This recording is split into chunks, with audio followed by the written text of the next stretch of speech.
It's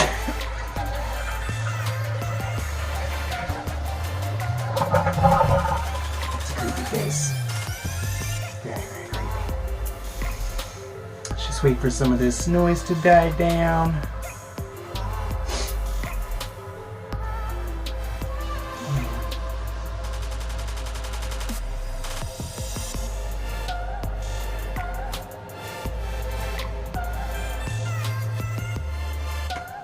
Alright, what is up to the 50 people that clicked on this video?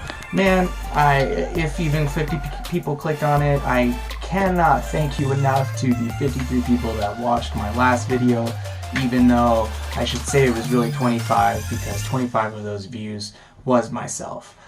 This is Fight Tales from the Throne. My name is Nick. Yes, I just took a shit. And let's get into it. We're going to talk about some fights today. It's been about 5 weeks, I think, since I posted my last video. So boy, do we have a lot of fight cards to get through.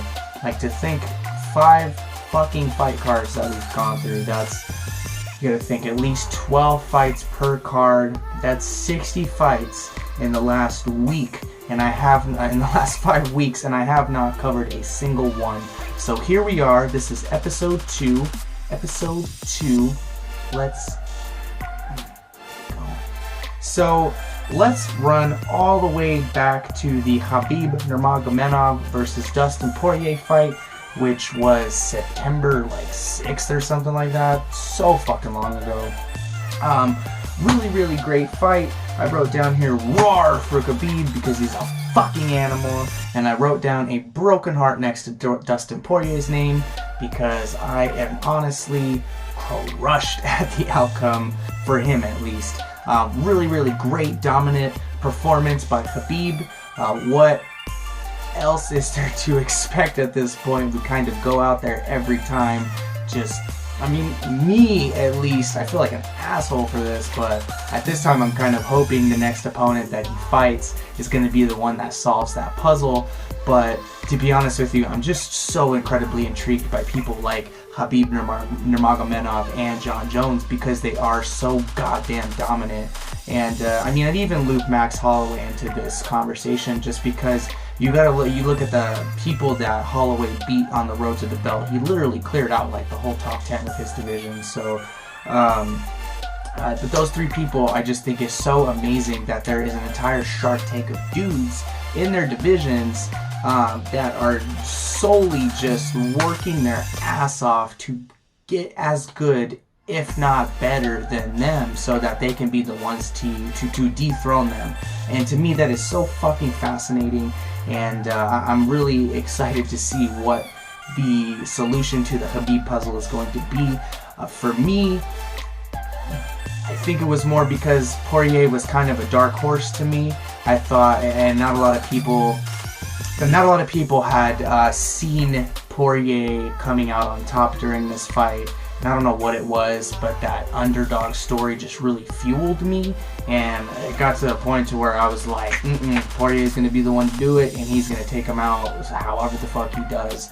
The reason why I wrote down that this was incredibly heartbreaking and soul-crushing for me was because Poirier, very much so like Michael Bisping, had a really, really long, hard-fought road to the title, and Bisping, unlike Poirier, was able to knock out the current champion, Luke Rockhold, and walk away with that belt and defend it 2 times after, or fight for the belt. He defended it once against Dan Henderson and lost it against George St. Pierre. But very similar stories between the two, just fought so long, so hard to get there. And for Poirier, I feel like a huge narrative going into this fight was just, what do you have to bring to the table that's going to be the deciding factor in beating Khabib? Really gross. I just rubbed my eye with the same finger that I wiped my butt with. So just really, it's just heartbreaking. I feel like for that to be the narrative, and for literally so many people to be thinking like he has nothing to offer Khabib, and for him to go out there and not to be an actual reality has got to be so soul crushing. And I remember watching the fight, and as he's looking to his cornerman for any assistance, for hope, and just finding absolutely none of it due to Khabib's dominance. It just emphasizes how great and dominant Khabib is, and just really puts a rainy cloud over the event for myself, just because I really didn't want to see Poirier lose. Poirier is one of those people like Donald Cerrone or Max Holloway, where I don't want them to lose. I really like to see them win. But in this case, it's really interesting to see Khabib advance to 28-0. I think his next fight for sure has got to be Tony Ferguson. Please, for the 4th time, book that fight. I think it is time. I think everything has fallen into place perfectly. You know, the first 2 times they were scheduled to fight, neither of them was a champion. The 3rd time, Tony was the interim champion.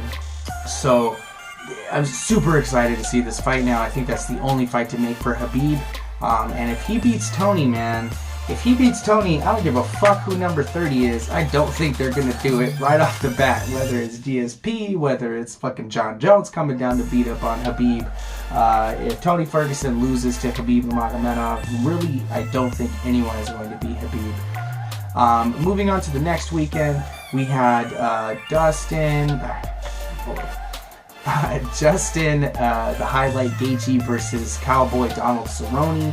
Really great, fantastic lightweight fight with huge title implications for Justin Gaethje. Great short fight for as short as it lasted. Gaethje ended up coming out on top and was able to knock out Cerrone in the 1st round, making it 3 first-round knockouts in a row for Justin Gaethje after having a pretty upsetting 2-fight skid, got knocked out twice in a row, and has since then rebounded phenomenally to come out on top with 3 first-round knockouts Ngannou style, straight up heavyweight Francis Ngannou style. Excited to see what's next for him. I don't really see him fighting anyone other than Khabib at this point. You've got 3 first-round knockouts. You kind of have to give it to the guy. I just think that Tony Ferguson, Khabib Nurmagomedov fight needs to happen first, and Gaethje might even be that number 30. He might be that 30th opponent that is going to be the one to add the O to Khabib. And I feel like a huge part of why I think that is because Gaethje is just such a good fucking wrestler, and we don't think of him as a wrestler as much because he's always just knocking motherfuckers' heads off and flatlining bitches. So super excited. I think his next fight has to either be a really top-ranked guy or, man, yeah, I'm trying to think who I would like to see Gaethje fight. I'm fairly certain the only person I could see Gaethje fighting at this point is Khabib. I just don't think, especially where he's at ranked, he'd have to fight someone down, and I don't think Gaethje's going to do that. Because you better believe it, I think Gaethje really does want that UFC title now. At first, he was kind of playing a little coy about it, but I think he is ready to make a legitimate run at the title. And honestly, I think he was always trying to make that run at the title. He just ran into 2 motherfuckers in Eddie Alvarez and Dustin Poirier, who just weren't as easy to put away as at least the 3 opponents after the 2 of them. But excited to see what comes next for him. So moving on to the following week, which was a fight that I think all of Mexico and all of us fans here at home in the States really anticipated. It was one of the only fights that I was really looking forward to that week, and that was the main event of Yair Rodriguez versus Jeremy Stephens. This is a fight in the featherweight division that I think could have been absolute fireworks if only Yair did not accidentally poke the living shit out of Jeremy Stephens' eyeball.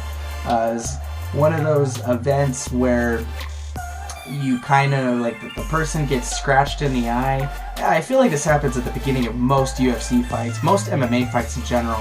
Something just happens, a person's trying to frame off, and they scrape someone's eye. More often than not, all the person has to do is clear their vision and they're good. This was the one incident in which that wasn't an ability of Stephens to be able to just wipe off his eye and open it and continue the fight. I think Yair had just scratched it just perfectly in such a way in which it made Stevens' eye spasm. He had his eye like wired shut. You could tell there was a point where the doctor, like, everyone was trying to pry this man's eye open. He was trying to pry his own eye open, but he literally just could not open the eye or raise the eyelid. And it kind of makes it a little hard to argue in his favor, just because you did see him 2 days after with literally no like bruising or anything. His eyes were open and he was fine. I just think it was one of those freak accidents where the exact way in which Yair swiped down and scratched his eye, it made it to where Stevens just couldn't open it for however long he wasn't able to open it. So you know, I can't really fault either gentleman here. I don't think Stevens, and the narrative has kind of moved past that now. I think it's settled down quite a bit, especially since this fight has now been rebooked for next weekend, which is the 14th is on Monday, so I'd say the 17th of next week, which is next Saturday, depending on whenever the fuck I post this video. So hopefully I can get through editing and post it by Thursday. Yeah, just really sucks and it's frustrating. I was really excited to break down that fight the week after, and was just kind of left with like a bunch of drama between Yair and Stevens. But boy, have I got to tell you, I am 20 times more hyped for this fight now, especially as a co-main event, than I was when the fight was initially scheduled. And it's kind of weird because now it's a co-main event and it's only scheduled for 3 rounds, but I kind of still wish that they made it 5 rounds, just because, I mean, honestly, I don't think it would even go 3 rounds, but we were kind of robbed of those 2 extra rounds, and to be honest, for the fighter's safety, I think shaving those 2 rounds off and just making it 3 rounds is probably better, safer for the 2 fighters anyways, just because I'm pretty sure now, with some bad blood, motherfuckers are going to be trying to kill each other in there, so adding an extra 10 minutes to that fight would probably be detriment to both fighters' careers. So excited that they just immediately, 3 weeks later, scheduled this one, and here we are now, 2 weeks away, about 2 weeks away, and they're about to run it back, and I'm, like I said, 20 times more excited for this fight, so fuck yes. Excuse me. Another really shining star from that specific card out in Mexico City was Irene Aldana, and she put on a masterclass of striking. I've only seen one fight of hers before, but she definitely didn't get to display her abilities as much as she did in this fight, and she really shined and took the star for the night, you know, especially after the Yair and Stevens fight didn't end up actually playing out. So kudos to her, and really excited to see her fight in the future. She's an animal, and I think a lot of women in her division are going to have trouble fighting her. But yeah, she's a beast. Last note on that week, fuck eye pokes. I don't know why I did that. Fuck eye... Oh my god, I don't know what the fuck I'm doing. Fuck eye pokes. They suck, and they ruined that weekend. That shit was terrible. So, following that, we had the Jared Cannonier fight versus Jack Hermanson, the Killer Gorilla versus the Joker, Jack Hermanson, in the middleweight division. Jared Cannonier, someone who I've been following for quite some bit. I followed him. He first came onto my radar as a heavyweight. I was really just tuning in to watch knockouts back then, and he was one of the dudes that came up a lot because as a heavyweight he was knocking dudes out quite frequently. He just was a little bit on the smaller side as a heavyweight, but since then moved down to light heavyweight, did a couple fights there, and has since then shred even more weight off, and now he's looking like the black G.I. Joe in the fucking middleweight division, just tearing people's heads off. So since dropping down to middleweight, he's since won 3 fights, I believe all first round knockouts. He had the absolute starching of David Branch, who is now no longer in the UFC. He absolutely obliterated the leg of Anderson Silva in Brazil, and he beat the brakes off of Jack Hermanson just a couple weekends ago in UFC Copenhagen. This was a fight I was really excited to see how it was going to play out. I know Jack Hermansson has a very, very awkward fighting style, striking style, but he also has an excellent ground game. So I kind of wanted to see how Cannonier's ground game was, and I wanted Hermansson to test that out a little bit. But unfortunately for Hermansson, and very fortunately for the fans, Cannonier caught him with a really, really serious uppercut as Jack was going for a takedown. You barely even saw it because it was so fucking quick, and he took the dude's head off and beat him down to a pulp. So sucks for Hermansson. He's someone that I really, really liked, and I think could have been a title challenger in the future. But so great to see Cannonier's star rise from that short little chubby heavyweight to the shredded light heavyweight to the fucking, super shredder middleweight that he is, who still obviously has that knockout power, is incredibly athletic, and someone who I've just been such a fan of lately. Like, I watched an interview of his today, and he's just so real and honest and 100% himself. He's really into like minerals and stones and all of that, and drawing energy from things. He just seems to be a guy who kind of has everything all together right now, and those dudes are just the most dangerous. He's one of those super duper peaceful but like absolute killers that you never want to run into. So honestly, I would love to meet the guy just because I find him so fascinating, and to follow his career from, like I said, heavyweight down to middleweight has just been phenomenal. So he's someone who I'd really, really love to see either fight Robert Whittaker next, especially since Robert Whittaker is coming off of this title loss this last weekend, or maybe even I'd love to see Jack Hermansson fight Yoel Romero. And I think those would be two really, really good fights. All four of those guys are like Jack fucking City, but they're all really, really talented strikers and have insane power. So I want to see either of those fights play out. I think him versus Whittaker would probably be the most exciting for me, just because I want to see how Cannonier handles that striking style of Whittaker, because Whittaker is so dangerous in so many ways. But yeah, Cannonier, man, to just see him from heavyweight, come down from heavyweight to middleweight, and now he's potentially a fight or two away from a title shot is just nuts. So really, really excited for him. Moving on to the next weekend, this was something that I just mentioned. You had the Robert Whittaker versus Israel Adesanya middleweight title bout. This was a fight I really did not want to pick until the two dudes were standing in front of each other, and I'm not sure if that was part because of Rob having to pull out of his fight earlier this year, like morning of the fight. I kind of just was not putting any coins into any basket until both of these dudes were legit staring face to face from each other in the octagon, getting ready to throw it down. This is a fight that I truly, deep down, and I feel like I'm going to hell for saying this, I really wanted Adesanya to win. I've become such a huge fan of his since he got into the UFC, but I'm also an incredibly huge fan of Robert Whittaker, and it's another freaking situation like the Khabib Nurmagomedov versus Dustin Poirier fight. Holy shit, I'm at 20 minutes. Where I really just, I didn't want either guy to lose, and Whittaker especially, he's just such a good dude, and he's just been such a role model of a champion for people, and in a lot of ways, I compare Whittaker to Holloway in the way that they conduct themselves and how professional and respectful that they are.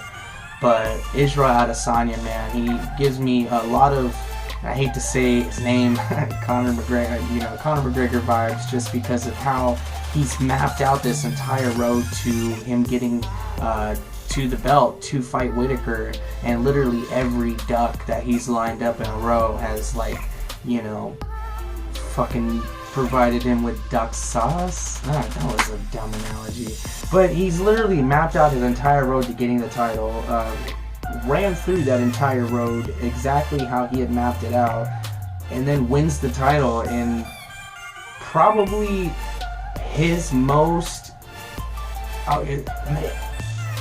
I mean, he made it look easy, and I hate to say that because it's like kind of discounting Rob's skills and abilities, but he truly did make that look easy. Especially, I kind of worried with this one how hittable Israel Adesanya was in the Kelvin Gastelum fight earlier this year. And might I say, both of Israel's fights this year are probably two of my favorite fights so far. But that first one with Kelvin Gastelum, he was so hittable that I thought, oh man, he's going to have some serious problems with Robert Whittaker, because Whittaker hits a lot, but not only that, he packs a mean punch. So I was even more blown away to find out that Adesanya is not just a striker that sits on the outside and snipes you and stuff. He is actually a sniper on the outside, a great defensive wrestler, and he can also brawl, bitch. I did not think, of all the ways that Adesanya was going to win this fight, that it was going to be in a brawl with Robert Whittaker. The last exchange in the first round, brawl. Dude comes out, the way that he is able to move his head out of the way while he's delivering like the finishing blow just is so phenomenal. He's so aware and so intelligent in the octagon. It is hard not to be a fan of this dude. And yeah, he talks a lot of shit, and I see that's what people always kind of bring up is, like, a lot of people, they were thinking like, oh, you know, the quiet ones are the craziest ones, and the ones that talk a lot of shit are the ones that always get shut up, and that just hasn't been the case as of late. You've got Colby Shitty Covington, who is probably just about the worst trash talker in the game, but has since he started talking all this shit, has since backed it up. And you have Israel Adesanya, who really just keeps it real, is 100% himself, says what is on his mind, and talks a lot of shit, and he backs it up, and I don't think that you can take anything away from him. You know, a lot of people, they kind of just consider him a hype train and whatever, you know, like, oh, the next guy's gonna get him and whatever, but I just don't think it's that simple, man. He's just so special, so talented. The way that he visualizes everything and then he makes it happen is just something so special. And I kind of really I do feel like we're in a new Conor McGregor-esque era, I guess. You know what I'm saying? Like, he's just, Izzy has this aura and this style and charisma to him that is just different, and nobody matches that. He is unequivocally himself, and I think that frustrates a lot of people. So what's next for him? He straight up called out the T-Rex arms, little fucking buff G.I. Joe looking motherfucker, Paulo Costa. Straight up challenged him to his first title defense, and I think that's beautiful. After the fight, after he knocked out Whittaker, he jumped on the fence and was flipping Paulo Costa off, like, to his face. But just my opinion, judging how big of a reaction he got out of Costa from doing that, and even just the things that he said in the media beforehand, I feel like he is so far in Costa's head that Costa's already lost the fight, man. Even just seeing the way that Costa reacted to Israel when he got up and was giving him the fingers like that, he was livid. He was fucking angry. And, I mean, I know more often than not that usually does not work for people. So kind of really excited for this next fight, because it's going to be a fucking banger. And like I said, I thought if Adesanya was to fight Paulo Costa, Costa would probably beat him in a brawl. And now I just don't even think that anymore, because Adesanya proved me fucking wrong that, you know, because he always says, I don't throw in hope, I aim and fire, but yet this weekend, motherfucker, twice aimed and fired and almost ended the fight. Second time did end the fight. So super phenomenal fight. I think because Adesanya is so far in Costa's head, I don't think Costa stands that much of a chance. But at this point, I'm just like such a fucking Izzy dick rider, man. Anything that dude does, I'm gonna support. Shout out to Dan Hooker and shout out to Brad Riddell, both teammates of Israel Adesanya. Both came away with really impressive wins on the night. City Kickboxing, which is Adesanya's training gym, was 3-0 for the night. They had 2 other fighters fight in smaller organizations that weekend, but I don't know how they did. I mean, I'm excited, man. These city kickboxing motherfuckers are coming in here and they're taking over. So really, really, really great week. Man, I just don't even know. Like, my mind is in so many different places now that Adesanya's won the title. I'm getting like really old, like old school Anderson Silva vibes, where Anderson was just kind of wrecking everyone and running through the division. I just don't see too many people. God, I had like, of all the people I had beating Adesanya, Whittaker was for sure 100% one of them, and Adesanya completely flipped all of that, flipped all of my thinking and predictions on their head and said, fuck you, and fuck Paulo Costa. So I'm so excited. Like, the middleweight title picture has just never looked so goddamn interesting in quite some time, because you gotta think, while Rob was the champion for a long time, he was out. He wasn't fighting. You know, he only fought for that belt 3 times, won twice, and the third time he lost. You know, it's the same thing with Michael Bisping. Only fought for the belt 3 times, won the first 2 times, and then he lost the third. You know, so they've kind of had a very, I'd say, stagnant title picture where no one's been super duper dominant. You know, and that's kind of why I wouldn't lump Max Holloway into that Habib and John Jones picture, just because he hasn't had a chance as a champion to level out and go through the whole division like those two have. So, I mean, Habib really either, but Habib, I just put him more in that list because he's 28-0, and to go 28-0 in MMA is absolute fucking bonkers. So, man, I let this video run on way too long, but let me tell you, it's been so long that it no longer smells like shit in here. Just so much to talk about, or really at this point, so much for me to listen to myself talk about. But just goddamn 5 weeks, man. I really do want to try and post another video like next week or the week after next week, and kind of break it up to where if I'm reacting to fights, I'm reacting to them every 2 weeks or so, so that way I don't have this incredibly long 30-minute video where I'm, going over like 5,000 different fights. There's like 6 other fights through all 5 of these cards that I still wanted to talk about, and I just, for sake of time, I could go on forever and ever. So that's going to be it for this one. This is episode 2. Thank you to the 5 people that clicked on this video. Thank you to the 2 people that watched it all the way through. And thank you to me for clicking on this video and actually watching it all the way through 29 times in order to make sure that I get good playtime. So that's me, Nick, signing off. Red Hot Chili Peppers are the best band ever. And that's all I gotta say about that.